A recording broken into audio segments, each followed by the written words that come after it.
खरात प्रकरणामध्ये पहिल्या दिवसापासूनची माझी भूमिका ठाम आणि स्पष्टपणाची होती। खरातच्या कोणत्याही आर्थिक व्यवहाराशी, जमिनीमधल्या पार्टनरशिपशी दुरान्वये माझा संबंध नव्हता।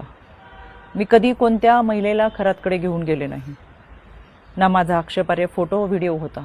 पण तरीसुद्धा गेले 1.5-2 महिने अतिशय अश्लील अश्लाघ्य भाषेमध्ये विधानं करत, कोणताही पुरावा नसताना माझ्यावर माझ्या कुटुंबियांवरती केलेले आरोप हे अतिशय वेदनादायक होते।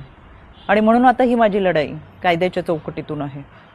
इतरांप्रमाणे माझ्या कुटुंबियांनी खरातला गुरु मानलं होतं आणि म्हणून जो पाद्यपूजेचा व्हिडिओ होता तो अतिशय जुना व्हिडिओ होता। त्यावेळेस मी आयोगाचे अध्यक्षही नव्हते, पण तरीसुद्धा खरात प्रकरणाचा तपास हा पारदर्शकपणे व्हावा यासाठी मी राज्य महिला आयोगाच्या अध्यक्षपदाचा आणि प्रदेशाध्यक्षपदाच्या अशा दोन्ही पदांचा राजीनामा दिला।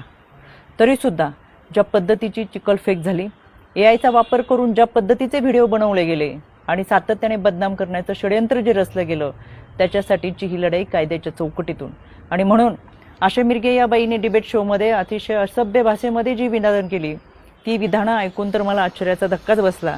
आणि म्हणून मी 4 एप्रिलला पहिली नोटीस ही आशा मिरगेला पाठवली होती। कायद्यापासून पळ काढताना स्वतःचा बचाव करण्यासाठी या बाईने ही नोटीस स्वीकारली नाही, म्हणून पोस्ट ऑफिसच्या माध्यमातून 2दा ही नोटीस परत घरी पाठवली। एकूण 3 वेळा नोटीस पाठवली गेली, पण ही नोटीस या बाईने स्वीकारली नाही। अनक्लेम म्हणून ही नोटीस परत आली आणि म्हणून मला माझगाव कोर्टातून फौजदारी फिर्याद दाखल करावी लागली। माननीय न्यायालयाने याची दखल घेऊन आशा मिरगेला 2 जुलै 2026 रोजी सकाळी 11 वाजता कोर्टात हजर राहण्याची ऑर्डर काढलेली आहे। त्यावेळेस मी देखील हजर असेलच, कारण की हा लढा आता स्त्रीत्वाच्या सन्मानाचा आहे। यामध्ये आशा मिरगेप्रमाणेच इतर काही महिलांनी देखील कोणताही पुरावा नसताना अतिशय बेताल विधानं केली, सातत्याने बदनाम करण्याचा प्रयत्न केला, आरोप केले। कोणताही पुरावा त्या सादर करू शकला नाही। त्या सगळ्यांना 2 दिवसापूर्वी दिल्ली हायकोर्टातून नोटिसा पाठवलेल्या आहेत। दिल्ली हायकोर्टात सुद्धा मी उपस्थित राहणार आहे।